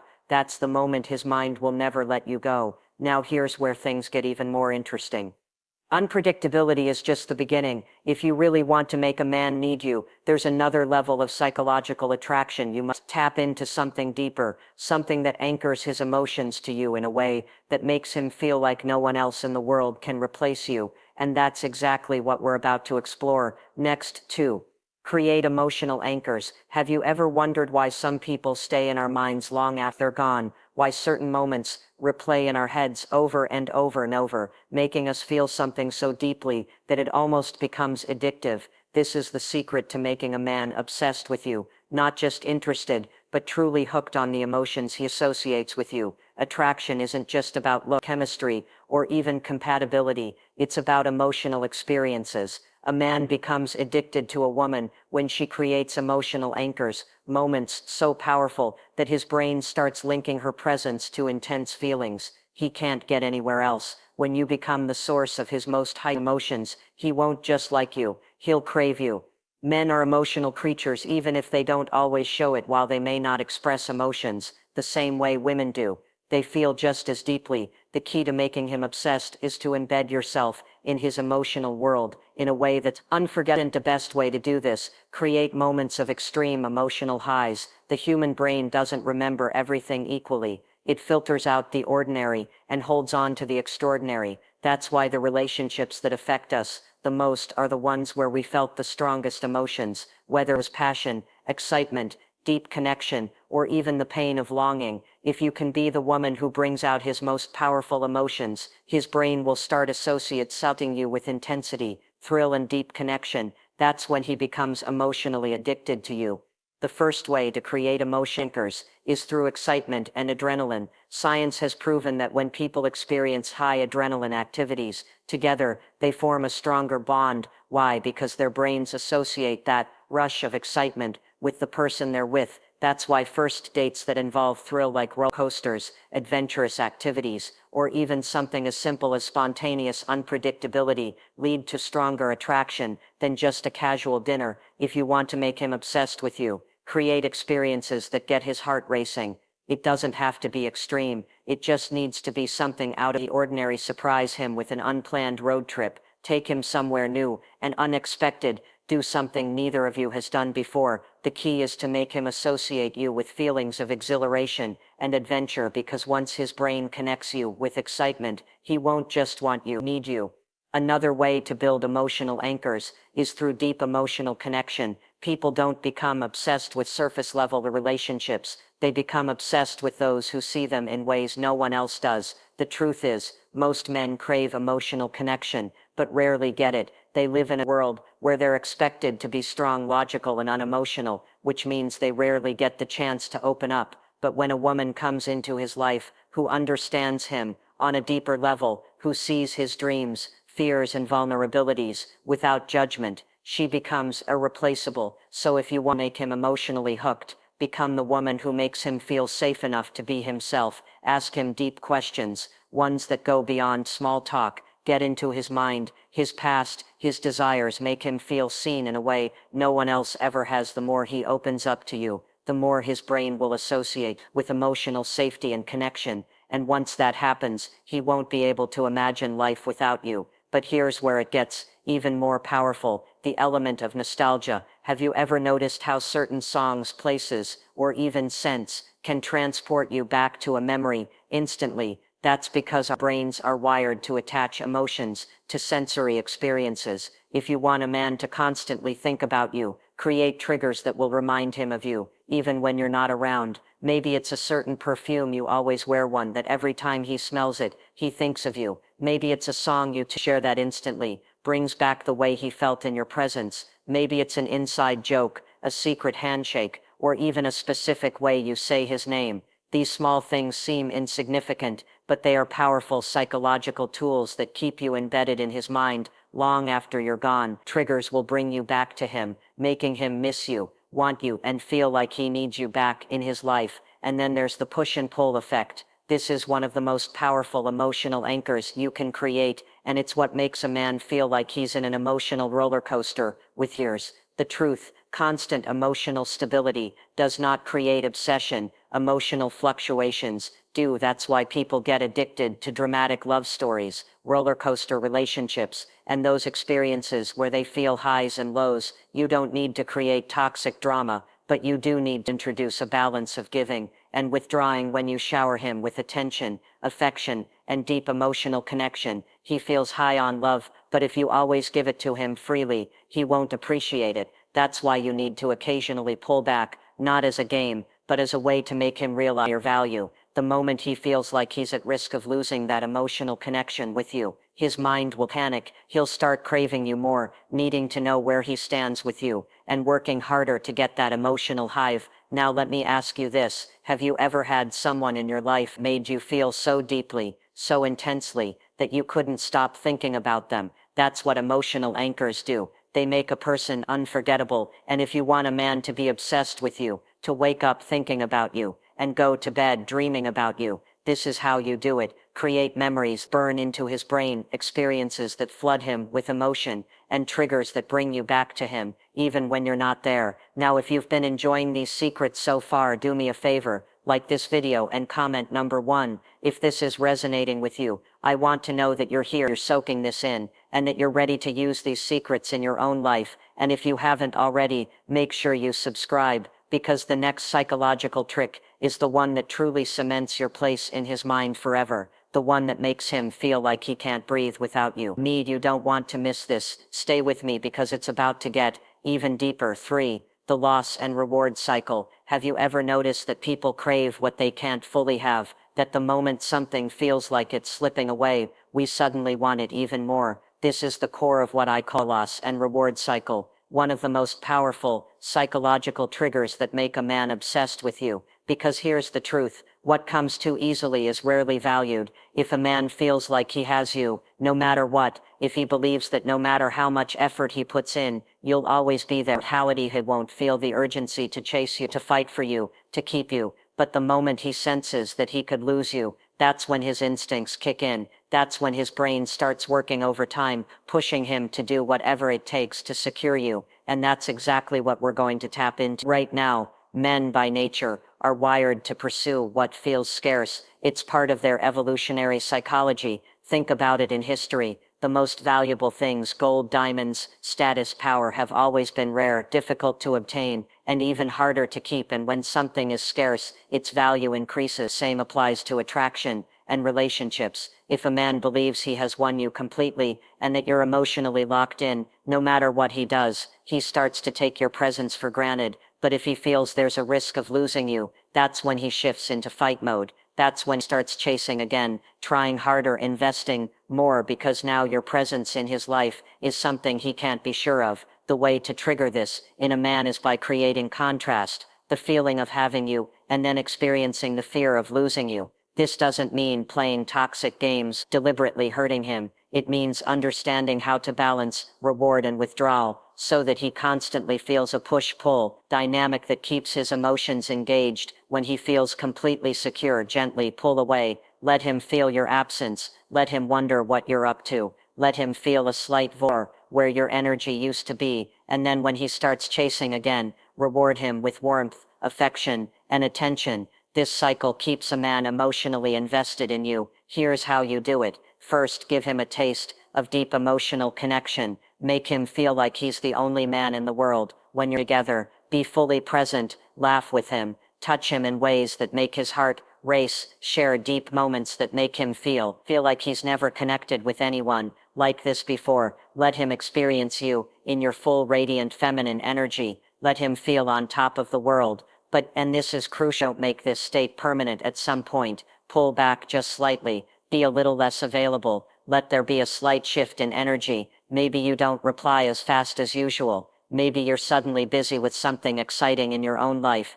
Maybe you don't say yes to seeing him. The moment what happens? His brain notices the change. He feels the emotional contrast, and that contrast creates a feeling of loss, which immediately makes him realize how much he values you. The moment he starts feeling that slight drop in attention, his instincts will push him to act. He'll start reaching out or trying to reclaim that deep emotional connection you gave him. He'll put in more effort. He'll feel a sense of urgency to win back your full attention. and that's where you bring back the reward. You meet his effort with warmth, affection, and love. You let him experience the high again, but never in a way that feels too predictable. Keep this cycle subtle but present. When done correctly, it makes a man emotionally addicted to you because his brain associates you with both pleasure and longing, which creates an emotional hook he can't escape from. Think about it like this. Imagine you have sources of water. One is a constant steady stream. It never changes, never stops, always available. The other is a well that sometimes overflows with fresh crystal clear water, and other times it's low, making you wait for the next rush. Which one do you appreciate more? Which one do you anticipate? Which one do you crave? The second one. Right, because it's not always there, and that makes it more valuable. That's exactly how a man's emotions work. When your presence, your attention, and your love are steady and too easy to obtain, he may appreciate it, but he won't feel the drive to chase it. But when it comes in waves, when it's sometimes there, and sometimes slightly withdrawn, his brain stays engaged with you, constantly anticipating the next high. And let me be clear, this isn't about playing manipulative games. This is about maintaining attraction over the long term. So many relationships lose their passion because the chase dies. The woman gives too much too easily, too consistently, without ever allowing the man to feel the thrill of winning her. But the women who keep men obsessed, the women who never have to worry about a man losing interest, are the ones who understand that a man should never feel like he has fully won you. He should always feel like he has to keep winning you. Now here's where it gets even more powerful. Time and space create longing. Have you ever noticed that when you're apart from someone, you often think about them more, that the distance actually makes you feeling stronger? This is why sometimes taking a little step back and giving a man the space to miss you is one of the most powerful things you can do. If he's used to constant communication, take a step back for a day. If he's used to seeing you all the time, skip a hangout and let him sit in that space of longing. The moment he feels the emptiness of your absence, his mind will flood with memories of you. He'll replay moments with you. He'll crave you. He'll feel that loss. And then when you come back into his world, that emotional reward will feel 10 times stronger. This is why the loss and reward cycle is so incredibly powerful. It taps into the deepest layers of a man's instincts, making him feel like you are something he has to work for. And the more effort he puts in, the more emotionally invested he becomes. This is how you make a man obsessed with you. Not just for a moment, not just for a few months, but for the long run. If you've been loving these secrets so far, I want to hear from you. Like this video, and comment number 1. If you're ready to use these psychological tricks in your own life. I want to know who's truly paying attention, who's ready to step into their power, who's ready to become the kind of woman a man can't stop thinking about. And if you haven't already, make sure you subscribe, because in the next part, I'll be diving even deeper into the final secret that seals the deal, the one that makes him feel like he's never met anyone like you. For trust me, you don't want to miss this. Stay with me, because what's coming next will change everything when it comes to making a man obsessed with you. The secret isn't about looks, luck, or playing games. It's about understanding the deep psychology of attraction. We've uncovered 3 hidden psychological tricks: the power of unpredictability, the magic of emotional anchors, and the irresistible pull of the loss and reward cycle. Each of these taps into a man's subconscious, making him crave your presence in ways he can't even explain. When you master the art of being unpredictable, you become an exciting mystery that mind can't let go of. When you create emotional anchors, you attach yourself to his most powerful feelings, making him associate you with intensity, passion, and deep connection. And when you introduce the loss and reward cycle, you make sure he never takes you for granted, keeping his emotions locked onto you with an almost addictive intensity. This is what separates the women men's simply like from the women they can't stop thinking about. This is what makes a man wake up in the morning with your name on his mind, check his phone, hoping to see your message, and feel a deep need to be around you because life feels empty without you. And the best part, this isn't about manipulation, it's about stepping into your true power as a woman. It's about knowing your worth and creating a dynamic where a man has to rise to your level rather than you lowering yourself to chase him. The women who effortlessly attract men aren't the ones who try the hardest or give the most. They're the ones who know how to spark emotion, how to create excitement, and how to keep a man coming back for more. So now the question is, are you ready to be that woman? Are you ready to apply these secrets and watch men start to feel drawn to you in ways they can't even understand? If you've enjoyed this video and feel like these strategies have opened your eyes, like this video and comment number 1 if you're excited to use these psychological tricks in your own life. I want to see who's really paying attention, is truly stepping into their power. And if you haven't already, subscribe so you don't miss out on more secrets that will completely transform the way you approach attraction, relationships, and your own feminine energy. Because trust me, this is only the beginning. The moment you start applying the techniques, you'll see a shift. You'll notice how men start pursuing you harder, valuing you more, and feeling a deep, unshakable desire for you. And once you experience that, you'll never settle for anything less again. So stay tuned, because what's coming next will take you even deeper into the world of irresistible attraction. What are your favorite books? Books have been a huge part of my life. It's how I've escaped my life. But what I love about a great book, it opens up your perspective. It makes you think differently. Today, I have 4 different books that I'm going to recommend to you. The first one that I'm going to recommend to you is the Book of Awakening. And the introduction of the book, Mark writes, "Along the way, if blessed, we come upon an opening that feels eternal, and suddenly there's nowhere to go, so we build a fire and stare into life, surprised at the tenderness our endurance and presence has led us to." Why is this making me cry? This book just gave me so much hope and the encouragement that I needed to really move forward. Let's talk about book number 2, and that book is The Alchemist by Paulo Coelho. This is a must-read, in my opinion. I love this book. My third recommendation is the Court of Thorn and Roses series. And my final recommendation is, hey, it's your friend Mel. Welcome to the Mel Robbins podcast. I am so unbelievably excited to talk to you today. I can't wait to share these 4 book recommendations with you. You're going to be blown away. It's always such an honor to spend time with you, to be together. And I also want to say, if you're a new listener, I wanted to personally take a moment and welcome you to the Mel Robbins podcast family. I am thrilled that you're here, and because you hit play on this particular episode, I already know something about you. I know that you're the kind of person who not only cares about your time, but you spend your time doing things that help you grow and learn and feel inspired. That, like me, you're a reader. You love books.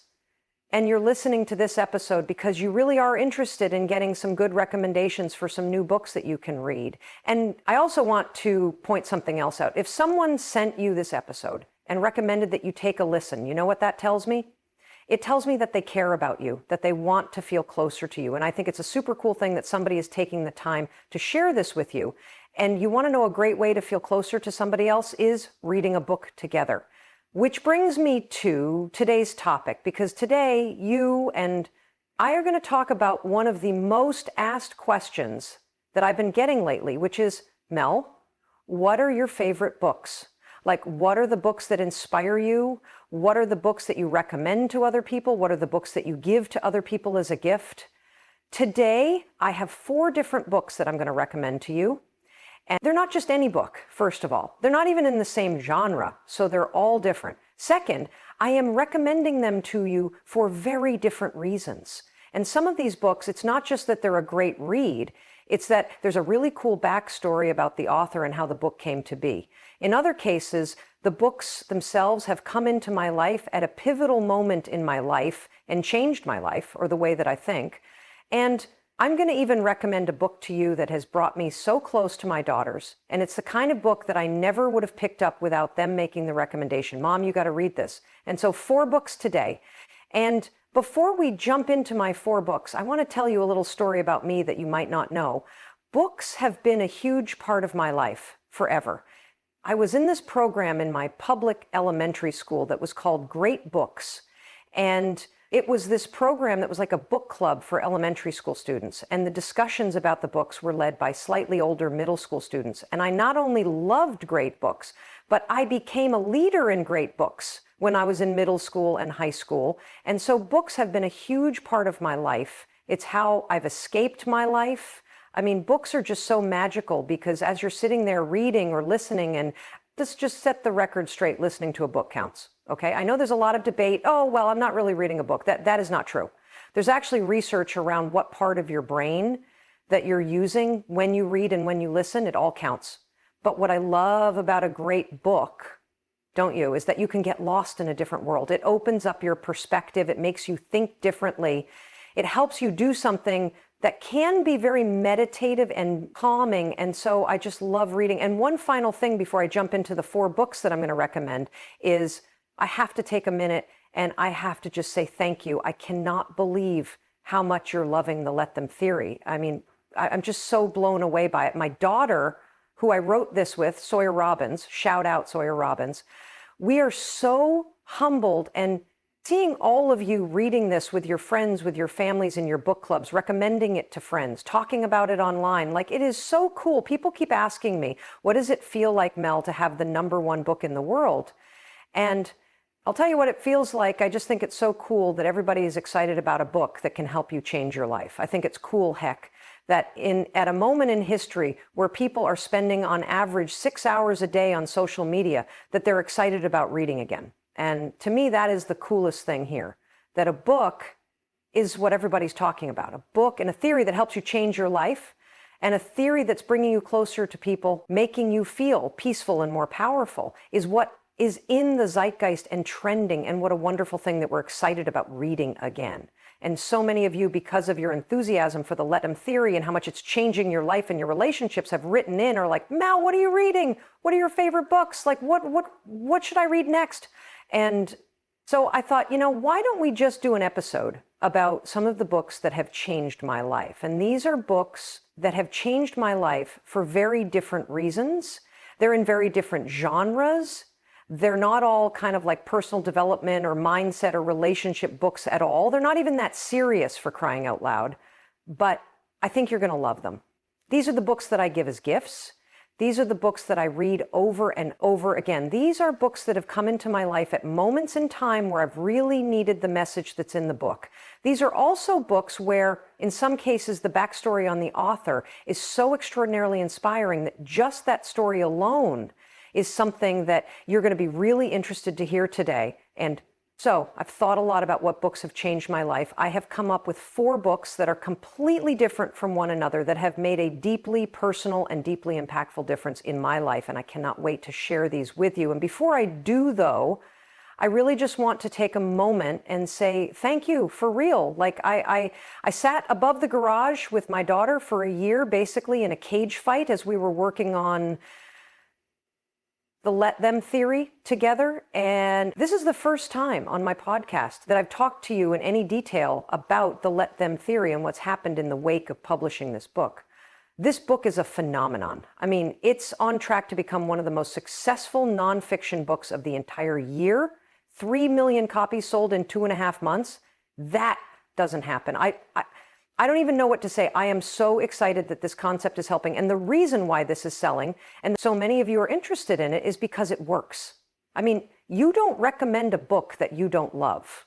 You don't buy a book for other people that hasn't made a difference in your life. And that's the phenomenon of this book, that it's actually making a huge difference. And to know that what my daughter and I, with the help of our team and the help of publisher at Hay House and Penguin Random House and our partners at Audible and everybody that worked on this, and the 94 books, did you know that there are 94 books that are cited and that were part of the research of me making a case for the Let Them theory and how to use it in 8 different areas of your life? I mean, that's how much I love reading. That's how much I love books. I have been a bookworm since I was a little kid. Never in my life did I imagine being an author.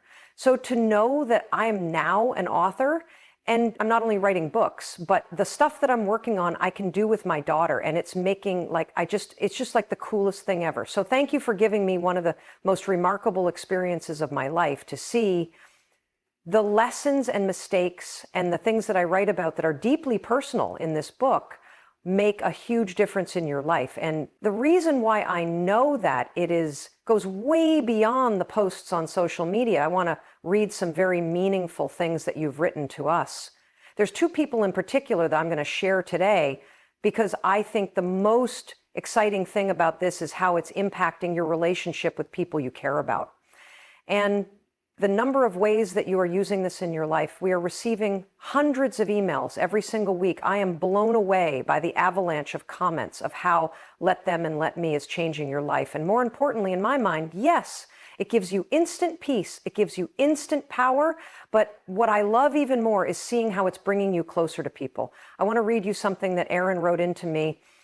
Aaron wrote in and said, I bought 2 copies of the Let Them Theory, one for my mother and one for me. And we both waited to read our book on vacation.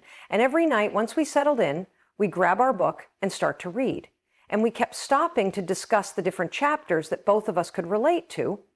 And we could relate to all the stories that Mel and her daughter Sawyer mentioned. And, here's the thing. If you haven't read the book, I'm the Villain in the Book, like this book is filled with stories from my life and from my daughter's life. And in almost every one, I'm the jerk. I'm the one that's the control freak. I'm the one that's judgy. I'm the one that's insecure. I'm the one that's jealous. And what you're going to see in this book, and what you probably are seeing, and I think one of the reasons why this is resonating so much is as you read the book, you have these realizations where you're like, oh God, I'm just like Mel was. Oh my God, I do the same thing that she does. Or you have the other realization, which is, oh my God, I have to deal with somebody who is just like Mel. What a nightmare. Now I know how to let them.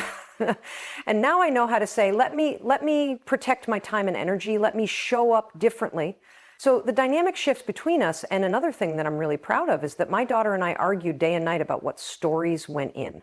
I'd literally be like, well, why don't we talk about this time, when Dad and she'd be like, nobody my age cares about that. Why did we argue so much? Because we wanted absolutely every story and every book that was cited and every piece of research to be relevant to your life. Because if it's not relevant to your life, then it's just some intellectual nonsense that's a waste of our time.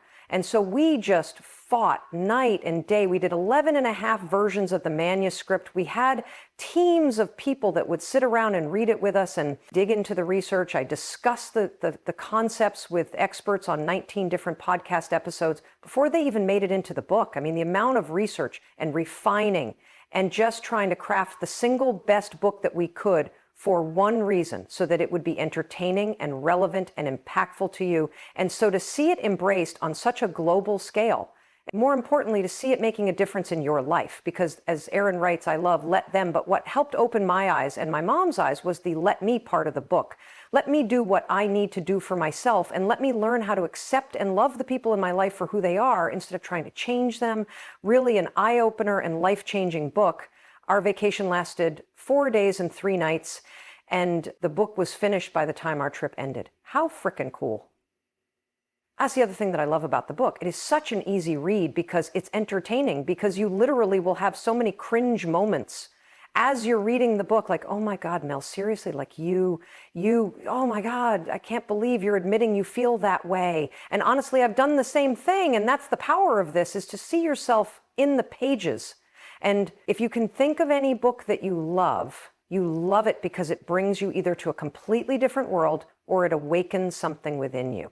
And that's what's so cool. And so with that, let's get into the 4 books that I want to recommend to you and the reasons why. Because since the Let Them theory is spread around the world, you are now asking me, I love this book, Mel. What are you reading? What do you recommend? What do you give to people?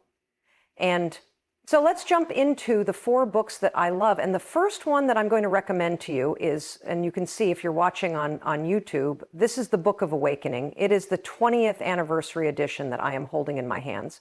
It is written by the extraordinary Mark Nepo. And there are so many reasons why I want to recommend this to you. And I think the first thing that I want to say is that this is the book that I give as a gift more than any other book. And I think that's an important thing to say to you, that when I'm thinking about a book that I want to give to somebody, or I'm going to a dinner party and I want to bring something other than a bottle of wine, I bring a copy of the Book of Awakening. This book is so meaningful to me. I'm struggling to even find the words to explain the profound difference this book has made.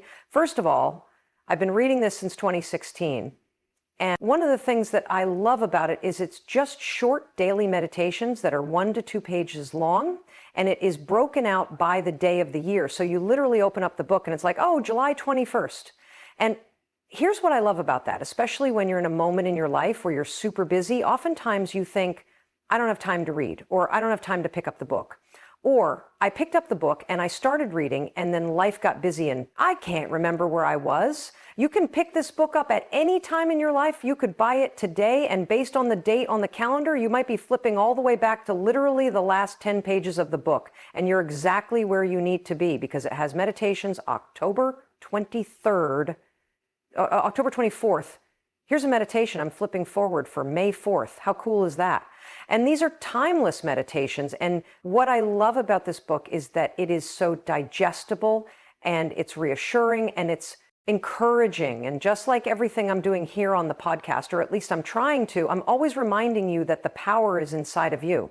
I'm always reminding you of the simple things that are within your control, your attitude, the things you do or don't do, what you focus on, how you process your emotions and create space for what you're feeling.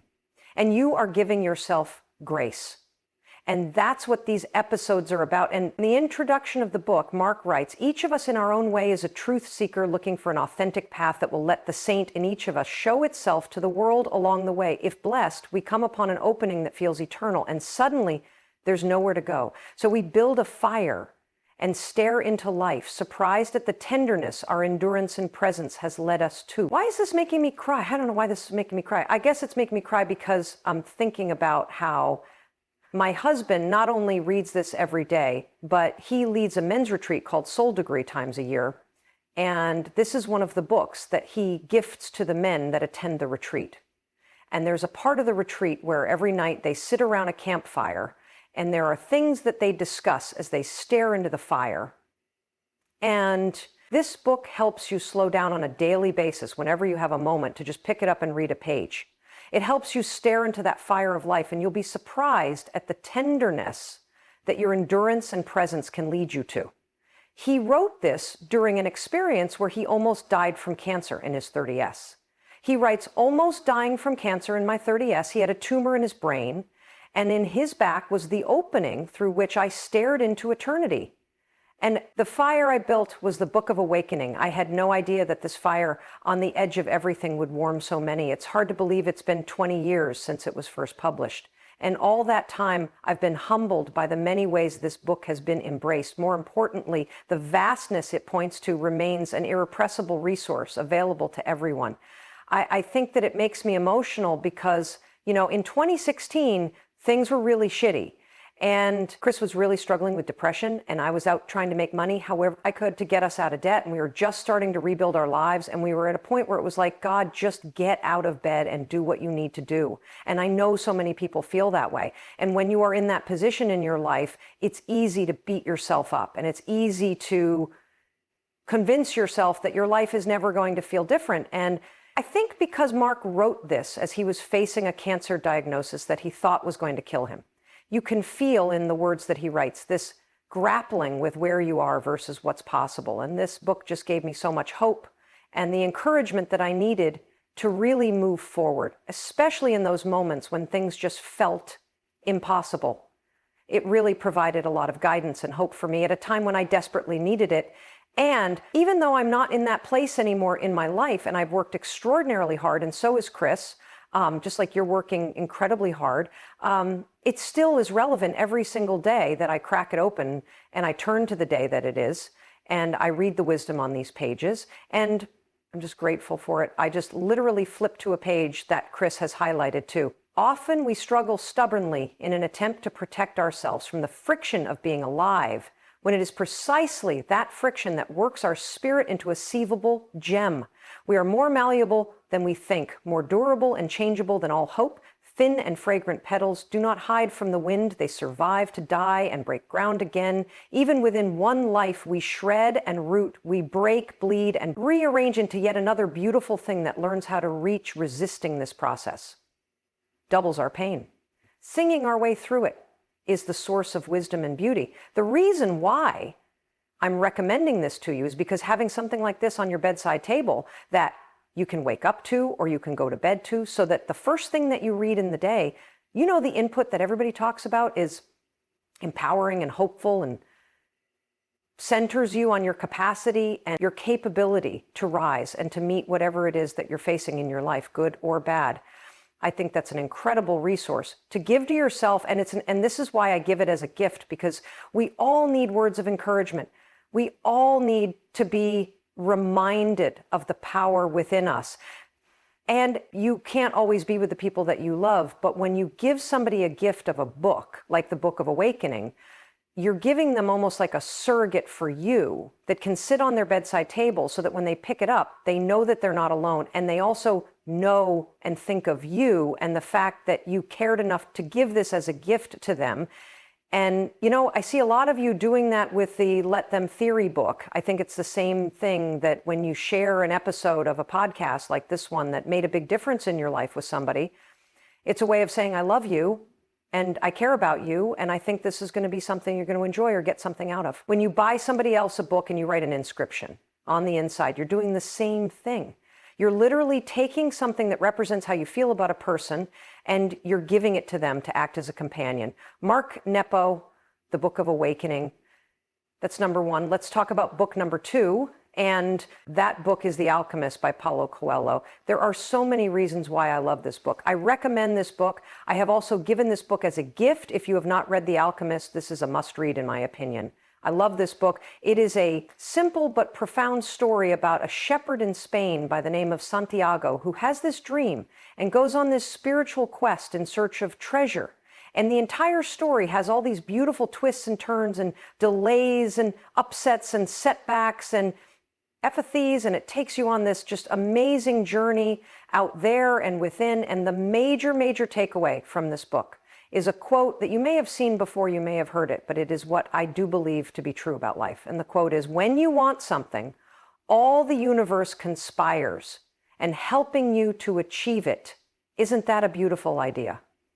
That if you can be clear about what you want, and if you are willing, like Santiago, to walk toward it and to believe that it exists and that it is out there for you, if you are willing to journey in that regard, to go after the treasure in your life that you feel calling to you, when you want something, all the universe conspires in helping you to achieve it. Now, one of the interesting lessons of this book that I also love is a lesson that you got to be careful what you ask for, because you tend to get it, but you just don't get it in the way that you thought that you would. And I have read this book over and over and over again. And there's another quote that I want to read to you from this book that also is deeply important and incredibly difficult to absorb as a truth about life. And here it is. One is loved because one is loved. No reason is needed for loving. What does that mean? It means that your mere existence makes you worthy of love. And so many of us are out there chasing it. What if you could just believe that you are loved because you're loved? The major takeaway from this book, it's really about self-rust and love and learning to listen to your inner compass. And this gigantic takeaway that when you find the courage to believe in yourself and to believe in a vision for your life, and you have the guts to start walking on the path toward this vision that you have for your life, the universe, the world, people, they do conspire to help you, that things do start to change. And I believe that. I believe that so profoundly. And this book has been an important part of my life for over 20 years. In fact, when I wrote my first book, The 5-Second Rule, which is now 8 years old, I write about the alchemist in the 5-Second Rule. And I want to read to you the reason why. This book, not just because of the story of Santiago and the lessons in the book, but there is a backstory to this book that was so resonant for me. And I want to tell you about it because a lot of people don't know this. A lot of people know that The Alchemist has sold 65 million copies. That's a lot of books. A lot of people know that it was on the bestseller list for over 300 weeks.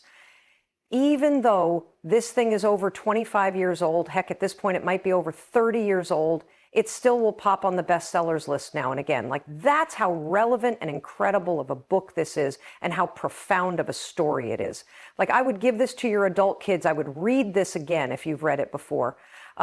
We all need this reminder that you have within you a deeply personal vision for your life that is your treasure, that you are seeking. And you also have within you the capability to set out on an adventure and a journey to go find that treasure that is buried within your life and buried within you. And it is a journey of trust. It is a journey of twists and turns. And the more you walk toward it, a magical thing happens. The world, the universe, God, people, it all aligns to help you if you're willing to start to see the world that way, which I do. And one of the other things that I think is incredible about this book is most people don't know the backstory. And so I want to read to you what I wrote 8 years ago in my own book, The 5-Second Rule, in a chapter called Courage Changes Everything. And this is on page 217. Have faith. I believe you can make anything happen as long as you listen to your heart, do the work, and give up your timeline. One of my favorite books is the international bestseller, The Alchemist. It's one of the best-selling books of all time. It has been translated into 80 languages. I've recommended it for more than a decade. And as I was writing this book, I bought myself a new copy to keep me inspired and remind me of the message of the book. The whole universe conspires to help you when you follow your heart. Now, when I cracked open the 25th anniversary edition, I was blown away by the story in the foreword of the book. I had no idea that when The Alchemist was first published in Brazil, it failed miserably. Listen to what Paulo Coelho, the author of The Alchemist, wrote in the foreword of the 25th anniversary of his book. When The Alchemist was first published 25 years ago in my native Brazil, no one noticed. A bookseller in the northeast corner of the country told me that only one person purchased a copy the first week of its release. It took another 6 months for the bookseller to unload a second copy. And that was to the same person who bought the first. And who knows how long it took to sell the third. By the end of the year, it was clear to everybody that The Alchemist wasn't working. My original publisher decided to cut me loose and canceled our contract. They wiped their hands of the project and let me take the book with me. I was 41 and desperate, but I never lost faith in the book or ever wavered in my vision. Why? Because it was me in there, all of me, heart and soul. I was living my own metaphor. A man sets out on a journey dreaming of a beautiful or magical place in pursuit of some unknown treasure. At the end of his journey, the man realizes the treasure was within him the entire time. You know, when I read 41 and desperate, holy cow, I got chills when I read that line in the foreword of The Alchemist. That's how old I was when I discovered the 5-second rule, and that's exactly how I felt desperate. And what I've come to realize is that there is no expiration date on discovering and expressing the power in you. As Paulo Coelho wrote in the foreword, it starts with a belief in yourself, and that belief is grounded in the courage to push yourself forward.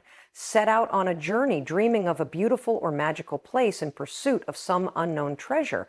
And I'm going to remind you exactly what Paulo reminds you of in The Alchemist. At the end of this journey, the man realizes the treasure was within him the entire time. But you're never going to find it if you don't push out on the journey. That's what this book has meant to me. But of course, the story didn't end with failure, as I wrote in The Alchemist. When you want something, the whole universe conspires to help you.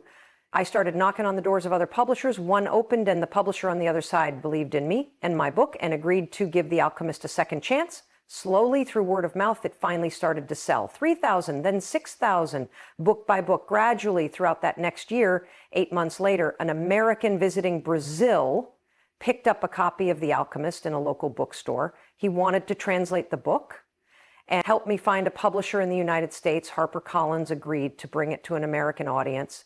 But it still took time to sell, slowly finding its audience in the United States by word of mouth, just as it had over the years in Brazil. Then one day, the sitting president of the United States was seen with a copy of it. The Alchemist became a spontaneous and organic phenomenon. This book was originally published in Portuguese 37 years ago. Isn't that incredible? Isn't that incredible? And isn't it incredible that it was not a success with the first publisher? Isn't it incredible that just like Santiago keeps moving forward, even though there are all these delays and twists and turns and danger, but he believes in the treasure in his heart, that The Alchemist is now celebrating its 37th anniversary. And the book is still very much alive, like my heart and like my soul. It continues to live every day because my heart and soul are in it, and my heart and soul is your heart and soul. And that is the story of this book. The story of one person is the story of everyone's, and one person's quest is the quest of all of humanity. And that is so true. We all have a treasure that is buried deep within us. No one can take it from you, and nobody can prevent you from going and seeking it. Only you can do that to yourself. And if you pick up a copy of The Alchemist, I promise you, you are going to just be so inspired by this story. But more importantly, you are going to feel so excited and just hopeful and encouraged about the treasure that exists within you, that is uniquely for you, that can only be discovered by you. And that is when the journey to go find it will actually begin.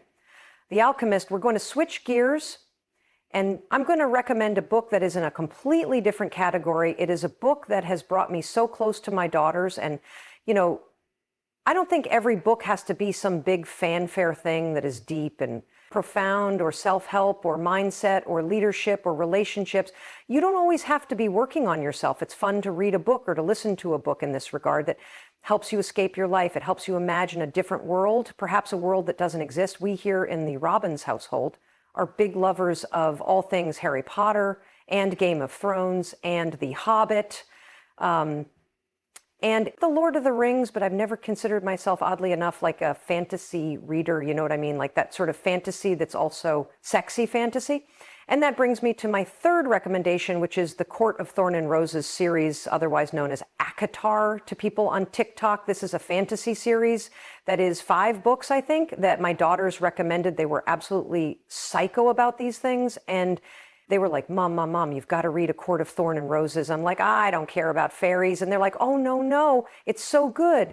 And Mom, don't just read it. You have to listen to the dramatic audio. Have you heard of dramatic audio? This changed my life. Dramatic audio is like a movie in your ear. Dramatic audio is when they take a book and they don't just read it. I mean, when you listen to a dramatic audio book like A Court of Thorn and Roses, holy cow, it's like a completely transformative experience. There are actors, there are sound effects. There is so much sex in this book. It's unbelievable. Yes, it is acted out. Like you literally will like blush as you're listening to this thing. It is so fun and fantasy and gripping in all ways that you could think of the word gripping. It is just absolutely incredible. Once I started listening to A Court of Thorn and Roses, I couldn't stop listening. It was like discovering a soap opera that I didn't know existed. I became so invested in the characters. The sound makes you want to escape to the world. And what's so cool about dramatic audio is that I would have my earbuds in all day long. I would be washing dishes, but I'm not in my kitchen with my hands in my soapy water. Oh, God, no. I'm literally flying with Rianne through the skies of Prithian. Like, it's unbelievable. And then I'd be folding laundry or I'd be on a walk and I'm not in Vermont. Holy cow. No, I'm in like the snowy underbelly of the mountain where the evil person and the king is, I mean, it is magical how it takes you away. And the coolest thing about dramatic audio, nobody knows you're there. It's not like you're sitting on the couch watching a movie and everybody can see that you're just watching a movie. Oh no, because it's in your mind. You actually feel like you're there. It awakens something as you're picturing what they're describing and the sounds are bringing it to. I just, like you were talking about the let them theory with your sisters and brothers or your mom and dad or your friends. The Court of Thorn and Roses series became an obsession of my daughters. And for probably 6 months, because I literally listened to these books for like 6 months straight. And every time it was done, I was so disappointed. And they were all fantastic. And another thing that I have to give a shout out about is that the cover for the paperback version of The Court of Mist and Fury, it's number 2 in the series, was the inspiration, shout out Sawyer Robbins, shout out Sarah J. Moss for the inspiration of the green cover and the yellow effects. This is where we got the idea. And you want to know something interesting? When we said we wanted the cover of the Let 'em theory to be green, everybody's like, oh, no, green books are bad luck. No, there's a thing in publishing. There are no green books. Green books are bad luck. You don't want a green book. I'm like, I'm sorry, I don't think it's bad luck. Have you seen A Court of Mist and Fury? That book is green and yellow and it's selling. I don't think people care about the cover of the book being green. We're going with green because we're inspired authentically by A Court of Mist and Fury. Now, obviously it looks nothing like it. It's just the same sort. It's not even the same colors because this is sort of aqua blue. You can see it if you're on YouTube. So hi, everybody on YouTube. But this was the inspiration. I love it. And in fact, we talked about it so much. My husband, Chris, listened to the entire dramatic audio series. Thank you for doing that, Chris. Because one cool thing about books is they bring you together. That's why people love book clubs.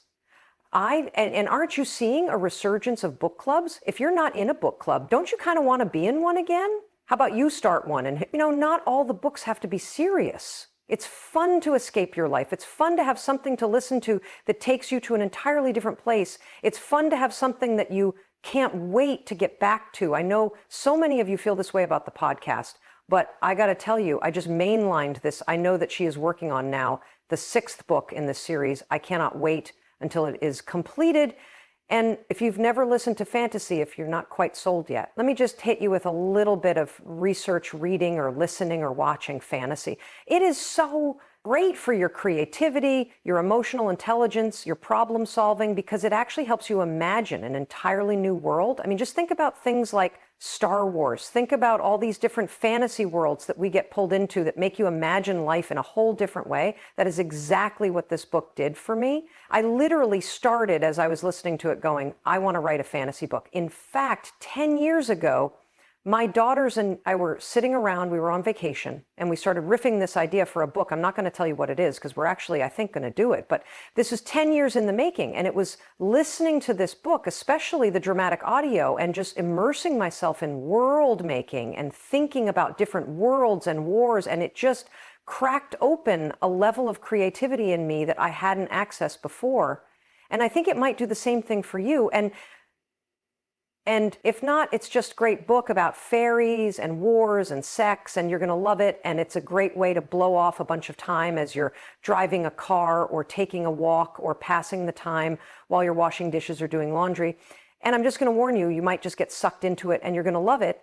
And that's my third recommendation, Court of Thorn and Roses. And I'm now so hooked on the genre, I'm now listening to the dramatic audio of Onyx Storm. So once you're in, don't blame me, it's hard to step back out, but you're going to love it. And my final recommendation is The Firm.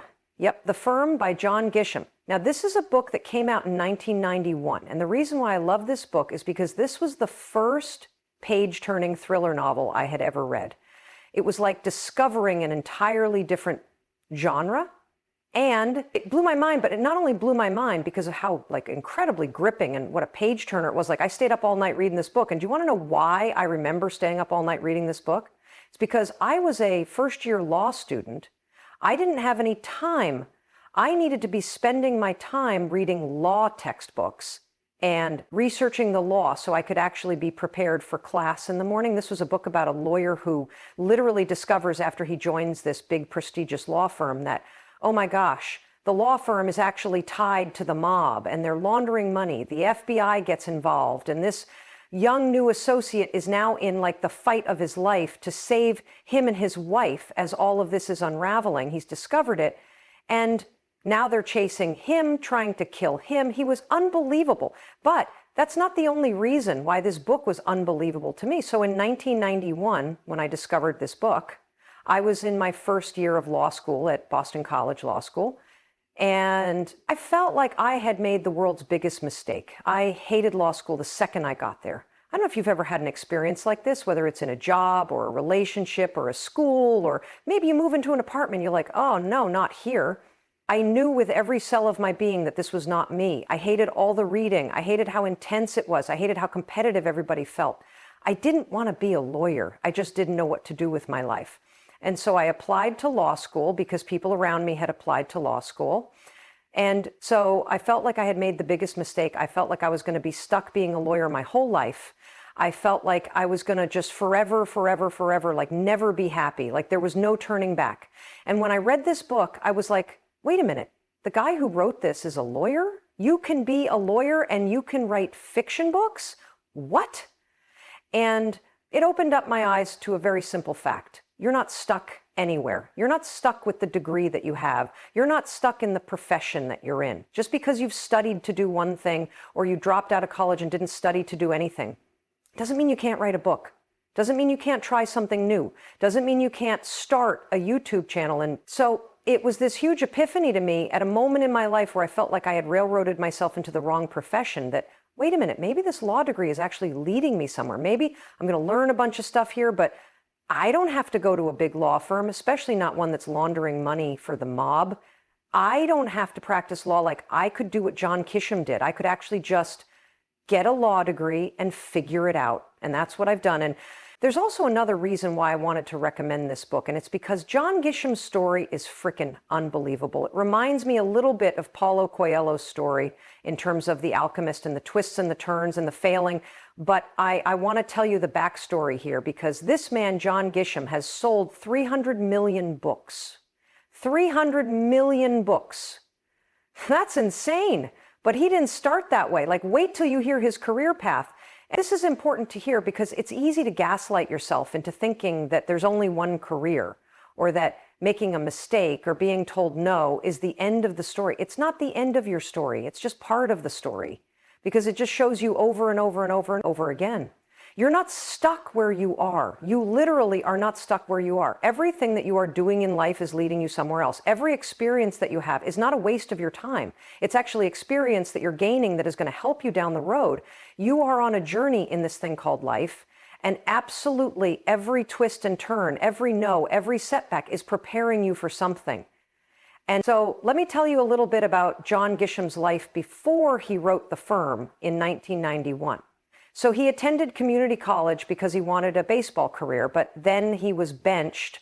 And check this out. He failed English class in community college. He then transferred to Delta State University as a walk-on player for baseball, but cut from the team. Why? Guess the universe had some other plans for him. Because how are you going to sell 300 million books if you think you're going to be a baseball player? And it's so important that you actually adopt this mindset that what if this all works out? What if all the no's? What if all the heartbreak? What if all the disappointments is actually the world's way of pushing you in the direction you're meant to go? It's incredible. That's how life works. So he leaves Delta State University after one semester. He changed colleges not once, not twice, 3 times before completing his degree. Initially studied economics, then he switched to accounting. He earns a BS, a Bachelor's of Science from Mississippi State University in 1977. He was inspired by a Vietnam veteran classmate to pursue law. Now check this out. When he enrolled in the University of Mississippi School of Law, he intended to be a tax lawyer. But then he shifted to civil litigation. He graduated in 1981, 10 years before he wrote this book, and he practiced criminal law for nearly a decade in South Haven, Mississippi. That's the exact kind of law that I practiced for the Legal Aid Society in New York City when I graduated from law school. He was also in the House of Representatives in Mississippi, and his first novel was called A Time to Kill. And he was inspired to write that novel because he witnessed the harrowing testimony of a 12-year-old in 1984, and that's what inspired him to start writing A Time to Kill. Now, check this out. Was it an instant success? Nope. He was rejected from 28 publishers before he published A Time to Kill in 1989. He began writing The Firm immediately afterwards, and holy cow, this is unbelievable. Here's what John Gisham said in an op-ed piece in the New York Times in 2010, writing, "Was not a childhood dream of mine. I do not recall longing to write as a student. I wasn't sure how to start each year from January through March. I was at the state capitol in Jackson wasting serious time, but now I realized I was also listening to great storytellers. I took a lot of notes, not knowing why, but feeling that someday these tales would come in handy. A Time to Kill didn't sell. I stuck with my day job, defending criminals, preparing wills and deeds and contracts. Still, something about writing made me spend large hours of my free time at my desk. I had never worked so hard in my life, nor imagined that writing could be such an effort.